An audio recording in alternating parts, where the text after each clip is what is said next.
Kitabu Pambano Kuu sura ya pili. Mateso katika karne za kwanza.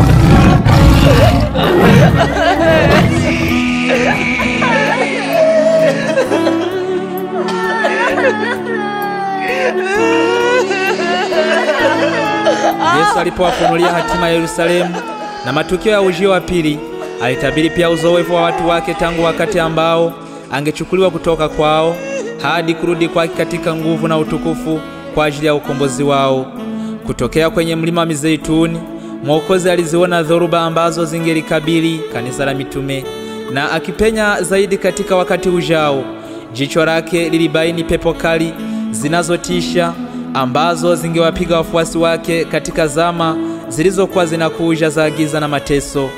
Katika matamko machache ya maana na ya kutisha, alitabiri kiwango ambacho watawala wa ulimwengu huu wangechangia katika kulitesa kanisa la Mungu.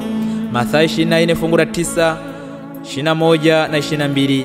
Iliwapasa wafuasi wa Kristo kupita katika njia ile ile ya unyenyekevu, aibu na mateso aliyoipitia Bwana wao. Wadui uliomkabili mkombozi wa ulimwengu ungedhihirishwa dhidi ya wote ambao wangeliamini jina lake. Historia ya kanisa la awali ilishuhudia utimizo wa maneno ya Mwokozi. Nguvu za dunia na za kuzimu zilijipanga dhidi ya Kristo kwa kupinga kazi ya wafuasi wake. Upagani ulibaini mapema kuwa ikiwa injili ingefanikiwa, mahekalu yao na madhabahu zao zingefutiliwa mbali. Kwa hiyo ulikusanya majeshi yake yote kuharibu Kristo. Mioto ya mateso iliwashwa. Wakristo walinyang'anywa mali zao na kufukuzwa kutoka katika nyumba zao. Walistahimili mashindano makubwa ya maumivu. Waebrania sura ya 10 fungu la 32. Wengine walijaribiwa kwa dhihaka na mapigo, na kwa mafungo na kwa kutiwa gerezani. Waebrania 11 fungu la 36. Idadi kubwa miongoni mwao walitia muhuri ushuhuda wao kwa damu yao. Mtu huru kwa mtumwa, tajiri na maskini, wasomi na wasiokuwa wasomi, wote pamoja waliuawa bila rehema. Mateso haya yakianzia chini ya Nero karibu na wakati wa kuuawa kwa Paulo yaliendelea kwa kiwango kikubwa au kidogo kwa karne kadhaa. Wakristo walishtakiwa kwa uongo, wakihusishwa na uhalifu wa kutisha sana na kutangazwa kuwa chanzo cha majanga makubwa, njaa, magonjwa na matetemeko ya ardhi. Walipofanywa kuwa walengwa wa chuki, mashaka ya kila mtu, watoa taarifa walisimama tayari kwa ajili ya mapato kuwasaliti watu wasio na hatia. Walihukumiwa kama waasi dhidi ya dola, kama adui wa dini na chukizo kwa jamii.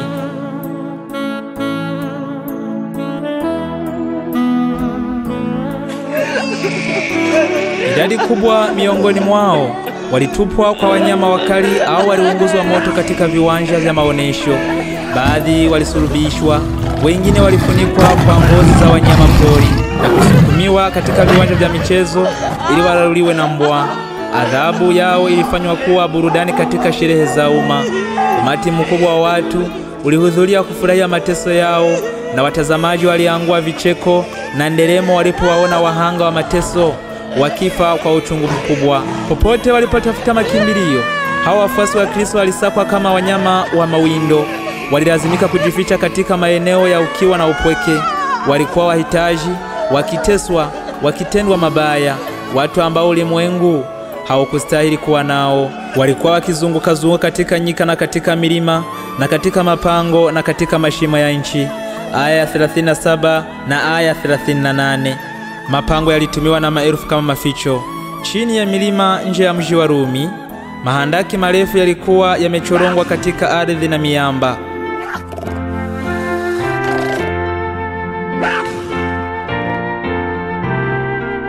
Mtandao wenye giza na tata wa njia za mahandaki ulienea umbali wa maili kadhaa mbali na kuta za mji. Katika maficho haya chini ya ardhi, wafuasi wa Kristo waliwazika wenzao waliokufa, na hapa pia waliposhukiwa na kupigwa marufuku, walikuja kuishi hapa kama nyumbani kwao. Wakati mpaji wa uzima atakapowaamsha wale waliopigana vita vizuri, wafia dini wengi kwa ajili ya Kristo watatoka katika hayo mahandaki yenye giza. Katika mateso makali sana, hawa mashahidi wa Yesu walihifadhi imani yao bila kuichafua, pamoja na kuwa walinyang'anywa kila aina ya utulivu, wakiwa mahali pasipokuwa na mwanga wa jua, wakiishi gizani, lakini katika kifua cha ardhi hawakutamka neno lolote la lawama. Kwa maneno ya imani, uvumilivu na tumaini, walitiana moyo kuvumilia umaskini na maumivu. Hasara ya baraka za duniani haikuweza kuwalazimisha kuikana imani yao kwa Kristo. Majaribu na mateso yalikuwa ngazi ya kuwaleta karibu zaidi na pumziko lao na zawadi yao. Wanawake walipokea wafu wao waliofufuliwa, lakini wengine, kama watumishi wa zamani wa Mungu, wengi wao waliumizwa vibaya hata kuuawa. Wasikubali ukombozi ili wapate ufufuo ulio bora. Aya ya 35.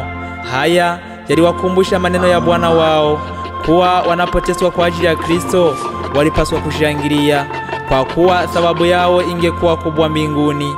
Kwa kuwa ndivyo manabii walivyoteswa kabla yao. Walifurahi kwa sababu walihesabiwa kustahimili mateso kwa ajili ya ukweli, na nyimbo za shangwe zilipanda juu kutoka katikati ya chakalika ya ndimi za moto. Wakitazama juu kwa imani, walimuona Kristo na malaika wakiwa wameinama juu ya kuta za mbinguni, wakiwaangalia kwa shauku kubwa na wakiafiki msimamo wao imara. Sauti iliwajia kutoka katika kiti cha enzi cha Mungu: uwe mwaminifu hata kufa, nami nitakupa taji ya uzima. Ufunuo sura ya 2 fungu la 10.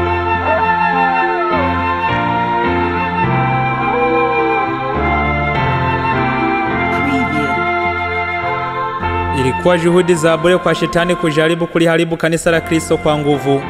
Pambano kuu ambamo wanafunzi wa Yesu walisalimisha maisha yao halikuisha wakati hawa wabeba bendera waaminifu walipofia kwenye lindo lao. Kwa kushindwa kwao walishinda.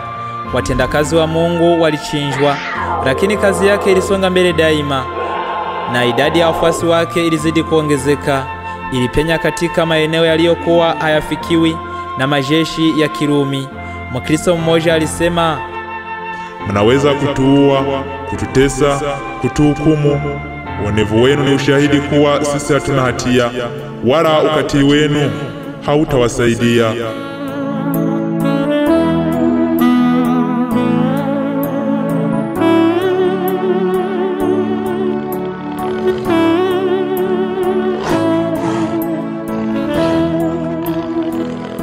Huu ulikuwa mwaliko wenye nguvu zaidi wa kuwaleta wengine katika Ukristo. Kwa kadiri mnavyotuchinja, ndivyo idadi yetu inavyozidi kukua. Damu ya Wakristo ni mbegu. Tertullian Apology, paragraph 50. Maelfu walifungwa na kuchinjwa, lakini wengine waliibuka na kujaza nafasi zao, na wale waliouawa kwa ajili ya imani yao walikufa katika Kristo na kuhesabiwa kwa washindi. Walikuwa wamevipiga vita vizuri na wanatazamia kupokea taji ya utukufu wakati Kristo akija mara ya pili. Mateso waliyopata yaliwaleta karibu wao kwa wao, na wote kwa pamoja karibu na Mwokozi wao. Mfano wao wa maisha na ushuhuda wa vifo vyao vilikuwa ushuhuda wa daima wa ukweli. Na wakati ilipotarajiwa kidogo sana, wafuasi wa shetani waliachana na utumishi wa shetani na kuja kutumika chini ya bendera ya Kristo. Shetani hivyo basi aliweka mipango kupigana vita kwa mafanikio zaidi dhidi ya serikali ya Mungu kwa kusimika bendera yake katika kanisa la Kikristo. Ikiwa wafuasi wa Kristo wangedanganywa na kuongozwa kumkosea Mungu, ndipo nguvu yao, ujasiri wao na uimara wao vingehafifishwa na wangekuwa mawindo rahisi ya shetani. Adui mkuu sasa alijielekeza kupata kwa njia ya udanganyifu alichoshindwa kukipata kwa nguvu. Mateso yalikoma, na badala yake viliingizwa vishawishi vya hatari vya mafanikio ya muda na heshima ya dunia.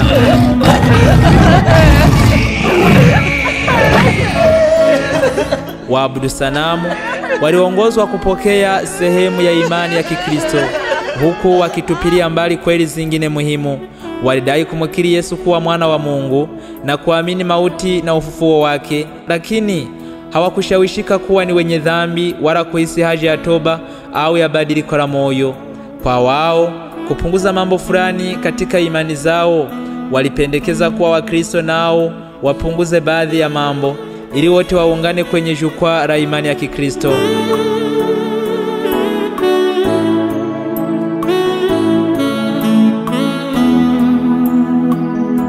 Sasa kanisa lilikuwa katika hatari ya kutisha. Gereza, maumivu, moto na upanga vilikuwa baraka ukilinganisha na mwelekeo huu. Baadhi ya Wakristo walisimama imara wakisema kuwa wasingekubali kulegeza masharti. Baadhi yao waliunga mkono wazo la kulegeza masharti au kurekebisha baadhi ya vipengele vya imani yao na kuungana na waliokubali sehemu ya Ukristo, wakidai kuwa kufanya hivyo kungekuwa njia ya uongofu wa kamili. Huo ulikuwa wakati wa kilio kikuu kwa wafuasi wa Kristo waaminifu. Katika vazi la Ukristo bandia, Shetani alikuwa akijipenyeza katika kanisa ili achafue imani yao na kugeuza akili zao kutoka kwenye neno la ukweli.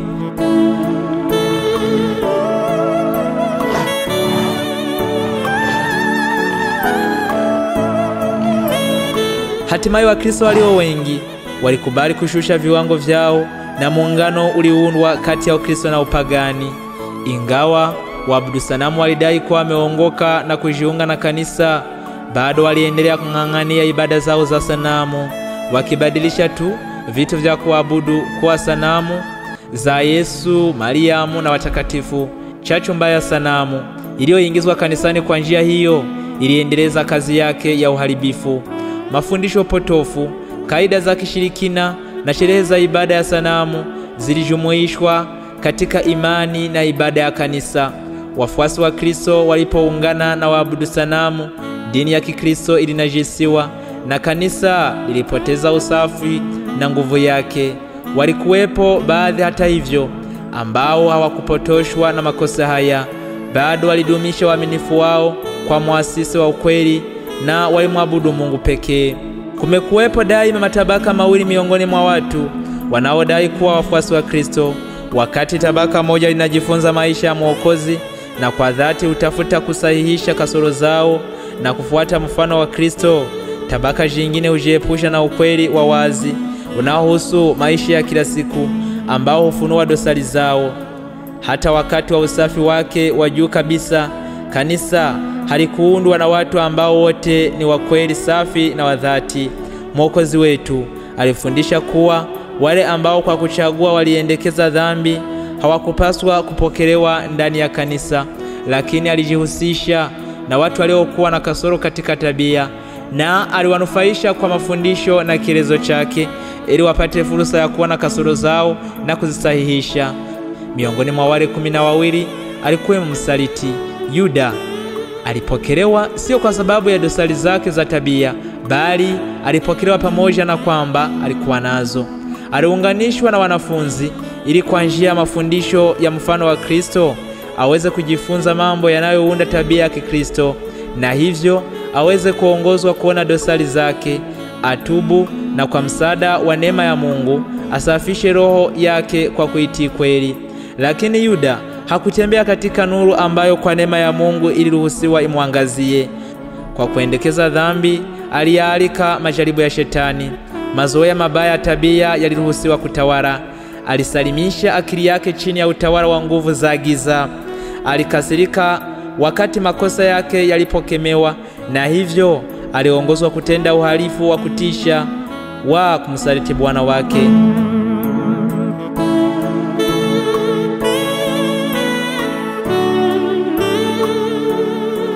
Kadhalika watu wote wanaoleta uovu chini ya mwavuli wa utauwa huwachukia wale wanaosumbua amani yao kwa kukemea njia yao ya dhambi. Fursa inayofaa ikijitokeza, kama Yuda, wanawasaliti wale ambao kwa faida yao wanajaribu kuwakosoa. Mitume walikutana na watu kanisani waliodai kuwa wacha Mungu, wakati kwa asili wakilea uovu. Anania na Safira walisema uongo, wakijifanya kuwa wametoa vyote kwa Mungu, wakati kwa uchoyo walizuia sehemu kwa ajili ya wao wenyewe. Roho wa ukweli aliwafunulia mitume tabia halisi ya hawa wanaojifanya, na hukumu za Mungu zilifuta doa hili la uchafu kutoka katika kanisa lililokuwa safi. Ushuhuda huu wa wazi wa utambuzi wa Roho wa Kristo ulikuwa ni tishio kwa wanafiki na watenda maovu. Wasingedumu kushikamana kwa muda mrefu na wale ambao kwa tabia na mwenendo walikuwa wakilishi wa kudumu wa Kristo. Na majaribu na mateso yalipowajia wafuasi wake, wale tu ambao walikuwa tayari kuacha kila kitu kwa ajili ya ukweli ndio waliobaki kuwa wanafunzi wake. Kwa hiyo, kwa kadiri mateso yalivyoendelea kuwepo, kanisa lilibaki kwa kiasi kikubwa likiwa safi. Lakini mateso yalipokoma, waongofu waliongezeka ambao baadhi yao hawakuwa waliojitoa kikamilifu, na njia ilifunguliwa kwa shetani kukita mizizi ndani ya kanisa. Lakini hakuna muungano kati ya mfalme wa nuru na mfalme wa giza, na haiwezekani kuwepo muungano kati ya wafuasi wao. Wakristo walipokubali kuungana na wale waliokuwa wameongoka nusu kutoka katika upagani, walifuata njia ambayo iliwapeleka mbali na ukweli zaidi na zaidi. Shetani alifurahia kwa kufanikiwa kudanganya idadi kubwa ya wafuasi wa Kristo. Ndipo alipotumia nguvu zake zaidi kuwabana hawa na kuwafanya watesi waliobaki wakiwa waaminifu kwa Mungu. Hakuna aliyejua vizuri zaidi kupinga imani ya kweli ya Kikristo kuliko wale ambao awali walikuwa watetezi wake. Na hawa Wakristo waasi wakiungana na wenzao ambao ni nusu wapagani, walielekeza vita yao dhidi ya vipengele muhimu sana vya mafundisho ya Kristo.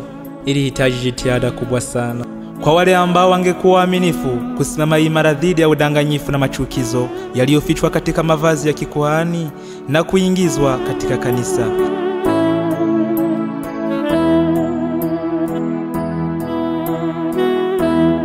Biblia haikukubaliwa kama kiwango cha imani. Fundisho la uhuru wa dini liliitwa fundisho la uongo, na waliolitetea walichukiwa na kutengwa. Baada ya pambano la muda mrefu na kali, waaminifu wachache waliamua kuvunja uhusiano na kanisa lililoasi. Ikiwa lingeendelea kukataa kukumbatia uongo na ibada ya sanamu, waliona kuwa kujitenga lilikuwa swala lisiloepukika. Ili waweze kutii neno la Mungu, wasingeweza kuvumilia makosa ambayo yaliua roho zao na kuonesha mfano ambao ungehatarisha imani ya watoto na wajukuu wao. Ili kupata amani na umoja, walikuwa tayari kufanya makubaliano na jambo ambalo lilikubaliana na uaminifu kwa Mungu. Lakini waliamini kuwa amani isingeweza kununuliwa kwa kuvunja kanuni.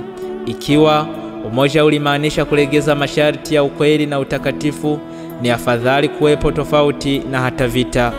Ingekuwa vema kwa kanisa na ulimwengu ikiwa kanuni zilizowaongoza watu wale wenye msimamo zingeamshwa katika mioyo ya watu wanaodai kuwa watu wa Mungu. Kuna usingizi wa kutisha kuhusiana na mafundisho ambayo ni nguzo za imani ya Kikristo. Maoni yanazidi kupata nguvu kuwa hata hivyo haya si ya muhimu sana. Uozo huu unaimarisha zaidi mikono ya mawakala wa shetani, yani nadharia potofu na uongo unaofisha ambao ulihatarisha maisha ya waaminifu walipoupinga na kuufunua katika zama zilizopita. Sasa unakubaliwa na maelfu ya watu wanaodai kuwa wafuasi wa Kristo. Wakristo wa awali walikuwa kweli watu wa pekee sana. Tabia zao zisizo na doa na imani yao isiyoyumba vilikuwa ni kemeo la daima lililosumbua amani ya mwenye dhambi. Japokuwa walikuwa wachache kwa idadi, bila mali, cheo au majina yenye heshima, walikuwa tishio kwa waovu mahali popote ambapo tabia na mafundisho yao vilijulikana.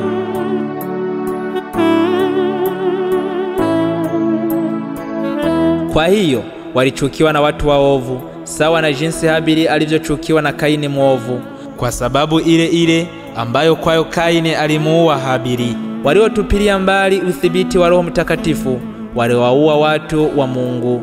Ilikuwa ni kwa sababu hiyo hiyo Wayahudi walimkataa na kumsulubisha Mwokozi, kwa sababu usafi na utakatifu wa tabia yake ulikuwa kemeo la kudumu kwa uchoyo na ufisadi wao.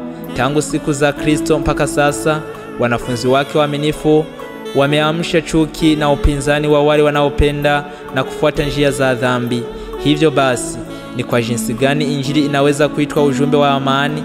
Isaya alipotabiri juu ya kuzaliwa kwa Masihi, alimpa jina mfalme wa amani. Wakati malaika walipowatangazia wachungaji kuwa Kristo amezaliwa, waliimba juu ya mbuga za Bethlehemu, Atukuzwe Mungu juu mbinguni, na duniani iwe amani kwa watu aliowaridhia. Luka sura ya 2 fungu la 14. Kama vile kuna hali ya kukinzana kati ya matamko ya unabii na maneno ya Kristo. Sikuja kuleta amani bali upanga. Mathayo sura ya 10 fungu la 34.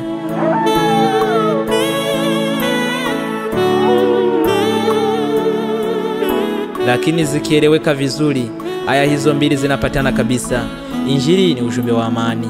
Ukristo ni mfumo ambao ukipokelewa na kutiwa unaweza kueneza amani, mapatano na furaha duniani. Dini ya Kristo inawaunganisha wote wanaopokea mafundisho yake na kuwafanya kuwa ndugu wa karibu. Ilikuwa utume wa Yesu kuwapatanisha wanadamu na Mungu, na hivyo kumpatanisha mwanadamu na mwenzake. Lakini sehemu kubwa ya ulimwengu iko chini ya utawala wa Shetani, adui mkuu wa Kristo. Injili inawasilisha kwao kanuni za maisha ambazo zinakinzana mazoea na shauku zao, na wanainuka dhidi yake. Wanachukia usafi unaofunua na kuhukumu dhambi zao, na wanatesa na kuharibu wale wanaotetea madai yake halali na matakatifu. Ni kwa maana hii, kwa sababu ya ukweli wake ulio juu, Injili inasababisha chuki na migogoro. Ndiyo maana Injili inaitwa upanga. Hekima ya Mungu isiyokuwa na maelezo, inayoruhusu wenye haki wateswe na waovu, imekuwa chanzo cha mashaka makubwa kwa wengi walio na imani dhaifu. Baadhi wanafikia hatua ya kupoteza tumaini kwa Mungu, kwa sababu anaruhusu watu waovu kabisa wafanikiwe, wakati watu wazuri na walio safi kabisa wanaumia na kuteswa kwa nguvu zao za kikatili. Ni kwa jinsi gani watu wanauliza, inawezekana Mungu ambaye ni mwenye haki na rehema na ambaye hana ukomo katika nguvu zake avumilie dhuluma na uonevu kama huo? Hili ni swali ambalo hatuna chochote cha kufanya. Mungu ametupatia ushahidi wa kutosha wa upendo wake, na hatuna mashaka kuhusu wema wake, kwa sababu hatuwezi kuelewa utaratibu wa hekima yake. Mwokozi aliwaambia wanafunzi wake kwa kutarajia mashaka ambayo yangesonga roho zao nyakati za majaribu na giza. Likumbukeni lile neno lilowaambia, mtumwa si mkubwa kuliko bwana wake. Ikiwa waliniudhi mimi, watawaudhi ninyi. Yohana 15 fungu la 20.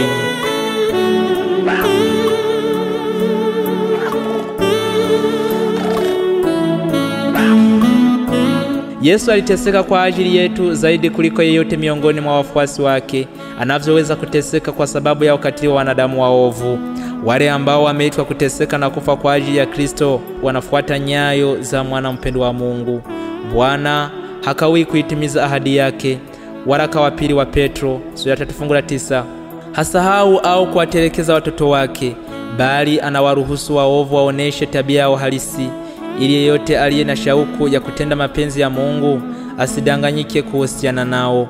Kadhalika wenye haki wanawekwa katika tanuru ya mateso ili watakaswe, ili kwa mfano wao washawishi wengine kuhusiana na uhalisia wa imani na utauwa, na ili kwamba mwenendo wao usioyumba wahukumu wasiomcha Mungu na wasioamini.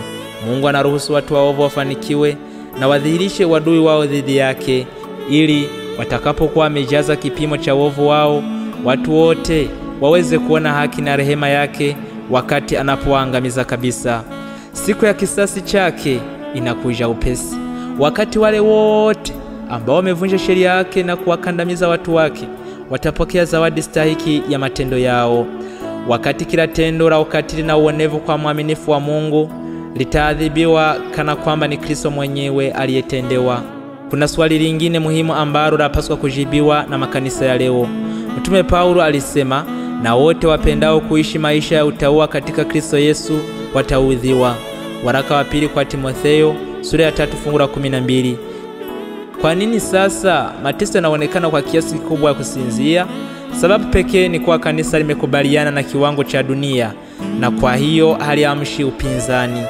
Dini ambayo ipo katika siku zetu haina tabia iliyo safi na takatifu kama dini ya siku za Kristo na mitume. Ni kwa sababu tu ya roho ya mapatano na dhambi. Ni kwa sababu kweli kuu za neno la Mungu hazitiliwi maanani ipasavyo. Ni kwa sababu kuna utawa kidogo katika kanisa. Ndiyo maana Ukristo unapendwa na ulimwengu.